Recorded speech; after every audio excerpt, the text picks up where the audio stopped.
आपको ये पता लगा कि हम नॉर्मल नहीं है, तो वो फीलिंग क्या थी आपकी? वो फीलिंग बहुत खराब थी, मरने से भी वर्स्ट फीलिंग थी वो। देखिए गौरव जी, हम जिस बीमारी से आते हैं वो एक सेरेब्रल पाल्सी बीमारी होती है जो ग्रुप ऑफ न्यूरोलॉजिकल डिसऑर्डर्स है, जिसमें पेशेंट चल भी नहीं पाता, बैठ भी नहीं पाता। मेरठ के बहुत से स्कूलों ने कह दिया कि हम स्पेशल चाइल्ड्स को एडमिशन नहीं देते, गवर्नमेंट का रूल होने के बावजूद भी। तब हमने सोचा कि हमें खुद अपनी लड़ाई खुद लड़नी होगी, कोई और हमारे साथ लड़ने नहीं आएगा। दोनों भाई उत्तर प्रदेश के मुख्यमंत्री से सम्मानित हो चुके हैं, हम 500 से अधिक सेमिनार कर चुके हैं और 10,000 से अधिक पौधे लगा चुके हैं। आज मतलब हमारे सारे फ्रेंड्स ने बीटेक किया है क्योंकि वो कोचिंग अटेंड कर सकते थे, हमने एमए बीएड किया है। तो अपनी लाइफ के कॉम्प्रोमाइजेस हमें बचपन से ही करने पड़े। आप पे दया करके भीख में दिया गया है, टू बी वेरी फ्रैंक। अगर आपके घर कोई विकलांग है तो उसमें आपके पेरेंट्स की कोई गलती नहीं है। सबसे पहले धन्यवाद देंगे अपने मार्गदर्शक आदरणीय पूर्व सांसद राजेंद्र अग्रवाल जी का, जो हमारे एक पिता तुल्य व्यक्ति हैं। उन्होंने कदम कदम पर हमारा साथ दिया है। हमारे महापौर हरिकांत अहलूवालिया का हमें आशीर्वाद हमेशा मिला है। हमारे माननीय विधायक आदरणीय श्री सौमेंद्र तोमर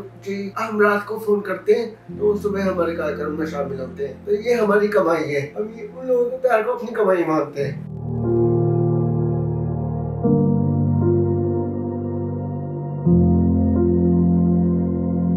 नमस्कार दोस्तों, स्वागत है आपका फिर से एक बार बातचीत पॉडकास्ट में। मैं हूं आपका दोस्त गौरव अग्रवाल और आज का टॉपिक आपके लिए काफी ज्यादा इंस्पायरिंग होने वाला है, मोटिवेशनल होने वाला है और उन लोगों के लिए बहुत खास होने वाला है जो लोग अपनी जिंदगी में छोटी मोटी प्रॉब्लम को देख के हार जाते हैं।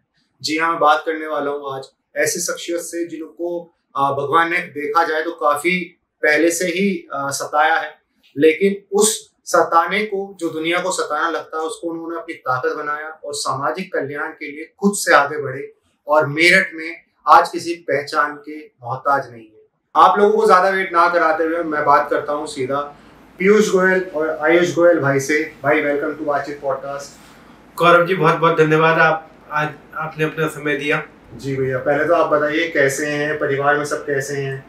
हम लोग बहुत अच्छे हैं और परिवार में भी सब लोग ठीक हैं। अच्छा भैया, आपको जैसा जब से मैं जानता हूँ, मैंने देखा है आप काफी सामाजिक कार्यक्रम करते हैं, लोगों की हेल्प करते हैं। इस चीज में आपको किस तरह से रुचि हुई?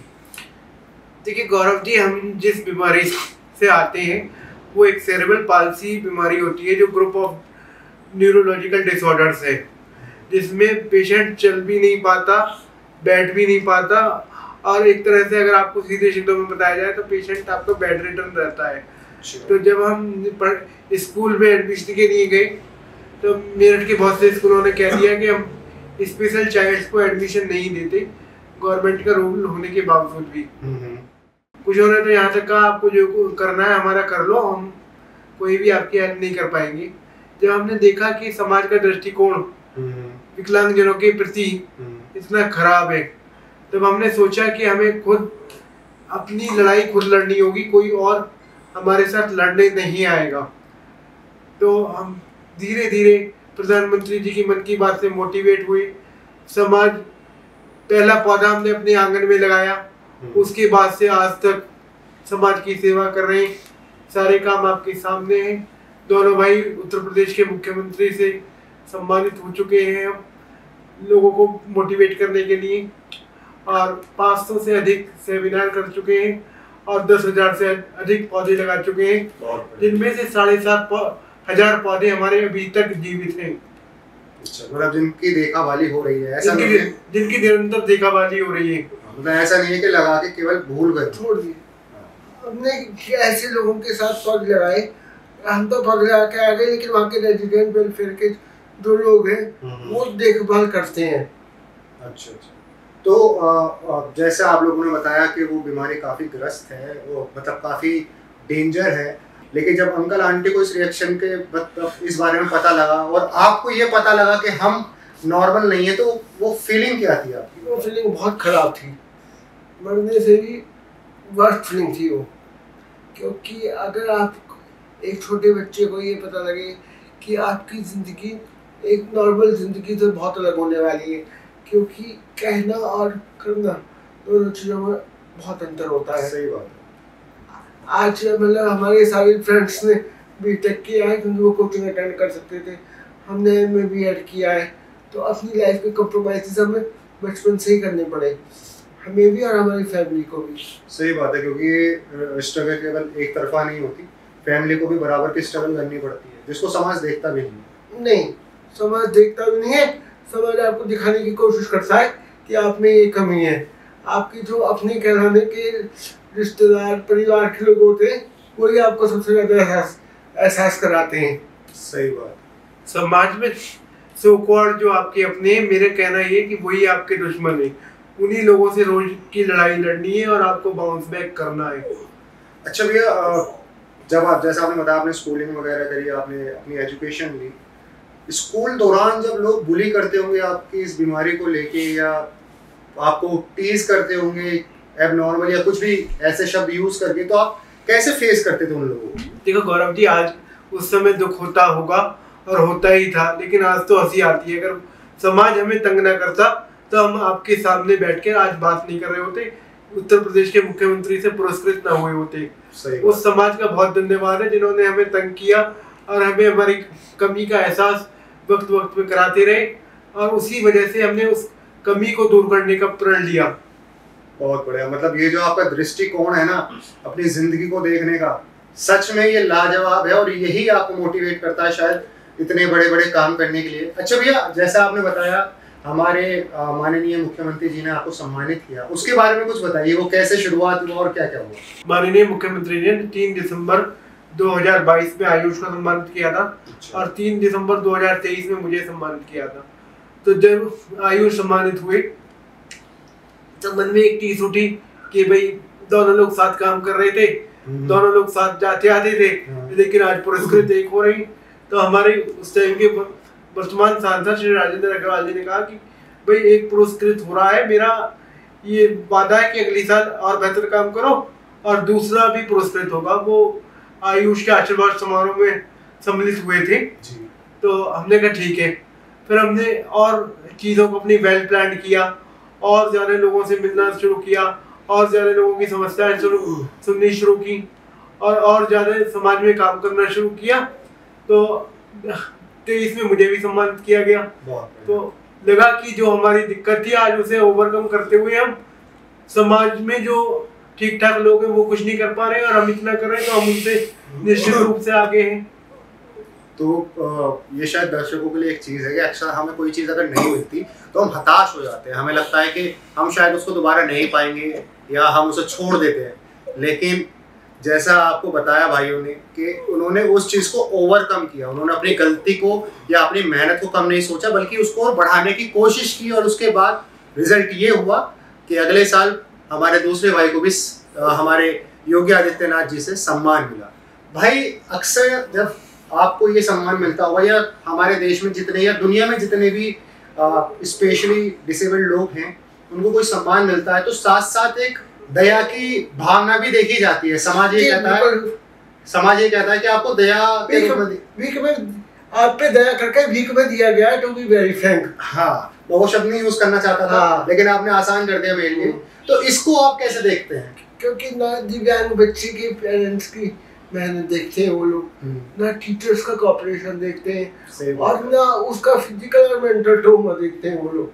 तो उन्हें पता तो कुछ होता नहीं, तो दूसरे की मेहनत से चिढ़कर बहुत मोटे सीधे शब्द में उसको एक्सप्लेन करते हैं कि हमारे बच्चे ने, नॉर्मल बच्चे ने जो किया वो तो उसकी मेहनत है, दिव्यांग बच्चे को जो मिला वो दया करके भीख में दिया गया, जबकि वो डबल मेहनत करके आगे आ रहा है। गौरव जी, एक बड़े समाज का सामना करते हुए, जो समाज कहने के लिए ठीक है लेकिन उसकी मानसिकता इतनी दूषित है।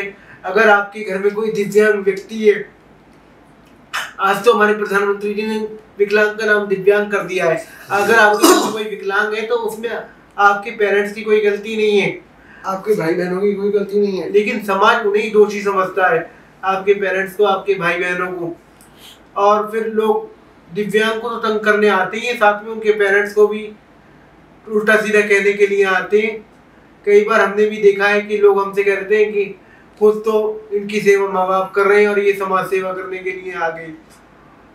लेकिन मैं आपको वास्तविकता बताता हूँ, जो सुख समाज सेवा करने में है वो दुनिया में कहीं भी नहीं है। सही बात है। अगर हम इस शरीर को जो ऊपर वाले ने हमें दिया है, अगर इसका हम समाज के लिए उपयोग नहीं करते तो शायद ये कहीं ना कहीं एक अपने लिए एक गलत बात है। बाकी तो हर किसी की मेंटेलिटी अलग है। इन लोगों ने इतना सोचा।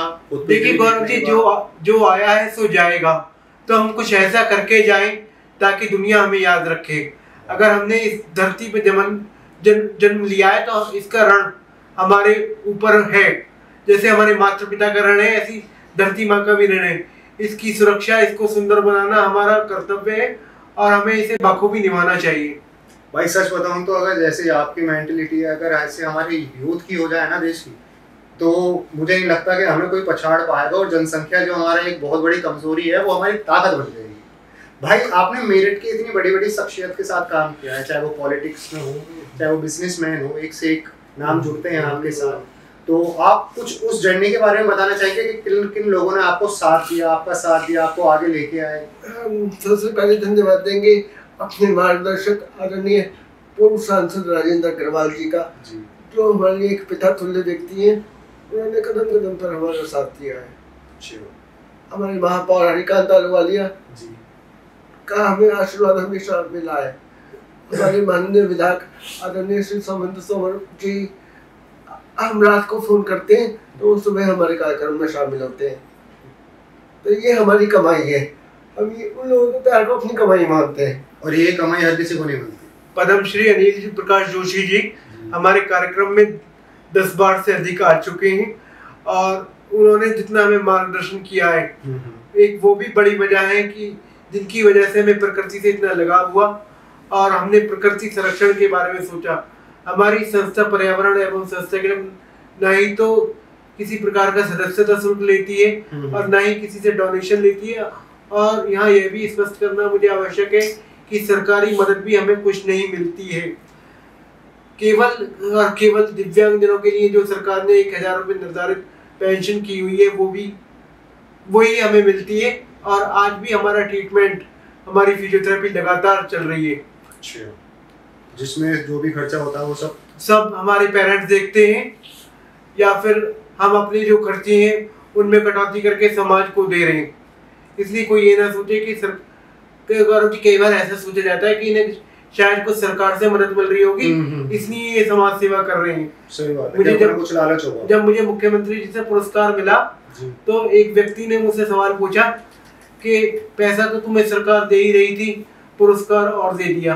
तो इस तरह की घृणित मानसिकता हमारे समाज के कुछ लोगों की, जो कि हमारे समाज को दूषित करती है, आसपास के लोगों की मेंटलिटी को दूषित करती है। और शायद ये अगर हम अपने दिमाग से हटा दें तो सभी के लिए अच्छा होगा। जिसको जो मिलता है उसकी मेहनत से मिलता है। भाई आप लोग इतने काम करते हैं, इतने लोगों के पास जाते हैं, क्या कभी आपको किसी ने नीचा फील दिखाने की कोशिश की है ना बताते हुए? किसी ने क्या, बहुत लोगों ने। जैसे बहुत किसी के पास मिलने गए थे, आपके स्टूडियो में आए आज हम, ऐसे ही एक बार हम एक स्कूल में सेमिनार के सिलसिले में मिलने गए कि हमसे सेमिनार करा लो। तो किसी ने बताया हुआ, टीचर ने प्रिंसिपल को, कि लिफ्ट चलने में दिक्कत है। तो उस बंदे ने 3 घंटे वेट कराया, उसके बाद भी मिला नहीं। उस समय बचपना था तो हमें इतनी सेंस नहीं थी कि ये हमें जानबूझ के इग्नोर कर रहे हैं। पर लेकिन आज वो बातें समझ में आती हैं। आज मतलब एक्सपीरियंस के साथ। नहीं, देखो, जब आपके साथ कोई दिक्कत होती है तब आपको समाज उस दिक्कत का एहसास कराता है। अगर हमारे दिव्यांगजनों के साथ या सीनियर सिटीजन के साथ समाज का व्यवहार सही हो जाए, जो एक आम सिविलियन का होना चाहिए, तो मैं कहता हूँ उसकी दिक्कतें आधी रह जाएंगी। और यहाँ पे मैं एक बात और जोड़ना चाहूँगा, स्कूल्स में ये भी सिखाया जाना चाहिए how to behave with disabled person. Correct. हाँ, क्योंकि सिविल सेंस बिल्कुल नहीं है, ताकि उन्हें पता हो कि किस तरीके से लोगों से बात करनी है। क्योंकि आप जो छोटी सी बात कह रहे हैं वो दूसरे की भावनाओं को इतना हर्ट कर सकती है कि वो मेंटल ट्रॉमा में भी जा सकता है। बिल्कुल सही बात है आपकी, मैं इस बात से बिल्कुल। कई लोग आत्महत्या तक कर लेते हैं ये सोचकर कि समाज हमारा सहयोग नहीं कर रहा, और वो व्यक्ति चला जाता है, समाज पर कोई असर नहीं पड़ता। सही बात। अच्छा, हमने आपके बारे में काफ़ी कुछ जाना, आपकी जर्नी, आपने क्या क्या फेस किया। मैं आप लोगों से ये चाहूँगा कि आप हमारी जनता में, जो भी हमारे यूथ है, जो भी किसी अगर प्रॉब्लम से ग्रस्त है तो वो कैसे अपने आप को मोटिवेट कर सके, क्योंकि आपका बोल पाना ही शायद उनके लिए मोटिवेशन का कारण बन जाए। तो ऑल योर्स, कैमरा आपका है। हम ये कहना चाहेंगे सबसे पहले तो कि युवा पीढ़ी नशे से दूर हो जाए, क्योंकि आजकल एक तरह का केवल अल्कोहल का कंजप्शन करना ही नशा नहीं है, दुनिया भर के नशे चल रहे हैं। अभी आपके पॉडकास्ट में आने से पहले एक पेरेंट्स का फोन आया कि बच्चे ने 3 दिन से कमरे का गेट नहीं खोला। चलिए तो क्या कर सकते हैं, पर तुम्हें पता चला कि ऑनलाइन गेमिंग का नशा हो गया।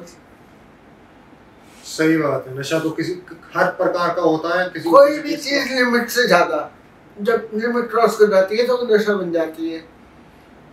तो ऐसे नशों से दूर रहें। और सबसे बड़ी बात कि सोशल मीडिया का प्रयोग अपने माता पिता या बड़े भाई बहनों की या टीचर्स की देख देख के करें। सही बात है। और किसी से भी प्रभावित होने से पहले उसका असली चेहरा देख ले, क्योंकि आजकल बहुत तरीके से प्रभावित किया जा रहा है युवा पीढ़ी को। कमला बसंत पान मसाला एक्टर ऐड करते हैं, उन्हें करोड़ों रुपए मिलते हैं, लेकिन आप उसको प्रणाम नहीं करते। जो सड़क पे झुक के काम कर रहा है, दूसरे का काम करने का तरीका देखो तब प्रभावित हो। रोल मॉडल कभी भी एक्ट्रेस या एक्टर्स नहीं हो सकते कि ये लोग केवल पैसे के लिए नशे का कारोबार करते हैं। बहुत बढ़िया बात कही आपने। मैं इस बात से बिल्कुल एग्री करता हूँ कि हमारा जो रोल मॉडल हो वो हो जिसने समाज के लिए कुछ काम करा हो, जिसने लोगों की ज़िंदगी को आसान बनाने के लिए काम किया हो, ना कि कुछ भी करके फेम कर लिया हो। आज के दौर में फेम पाना बहुत आसान है, 2 गालियाँ दे दो या नंग अवस्था में ऑन कैमरा आ जाओ तो लोग जल्दी फेमस हो जाते हैं। उस फेमस की ओर हमें नहीं जाना। हम शायद अगर अपने आप को ही सही तरीके से रखें तो देखिए दोस्तों, अगर आप समाज को बदलना चाहते हैं तो सबसे पहली आवश्यकता ये है कि आप स्वयं को बदलिए और एक अच्छे रास्ते पे आइए, ताकि आपका अनुसरण लोग करें, आपको फॉलो लोग करें। आप किसी को फॉलो मत कीजिए। बहुत बढ़िया बात कही आपने। तो ये थे आज हमारे साथ आयुष भाई और पीयूष भाई, जिन्होंने अपनी ज़िंदगी के काफ़ी पल हमारे साथ शेयर करे। हम उस चीज़ को फील तो नहीं कर सकते, बट कहीं ना कहीं इनकी बातों ने हमें झंझोड़ के रख दिया है कि हम किस समाज में जी रहे हैं, जहाँ पे हम अपने से कम व्यक्ति को कुछ भी नहीं मानते। शायद ये हमें सोचना चाहिए, हमारे आसपास के लोगों को सोचना चाहिए। और अगर आपको भी ये फील होता है तो अपने आसपास, अगर कोई आपके आसपास ऐसा दिव्यांगजन है जिसको समाज ने या किसी भी तरीके से किसी ने भी प्रताड़ित कर रखा है, तो उसका साथ दीजिए, समाज के खिलाफ आवाज़ उठाइए, क्योंकि ये नॉर्मल लाइफ में भी हम लोगों से बहुत कुछ ज़्यादा झेलते हैं। इसी के साथ इस एपिसोड का अंत करते हैं। मैं हूं आपका दोस्त गौरव अग्रवाल। इस पॉडकास्ट में आपको आयुष भाई और पीयूष भाई की कौन सी बात ज़्यादा अच्छी लगी, किस बात ने मोटिवेट किया, इसको कमेंट में ज़रूर बताइएगा। एक प्यारा सा लाइक मेरे मोटिवेशन को बढ़ाने के लिए काफ़ी है, ताकि मैं आपको ऐसी शख्सियत से मिलाता रहूं जो आपको बहुत कुछ दे सकें, सिखा सकें। इसी के साथ जय हिंद, जय श्री राम।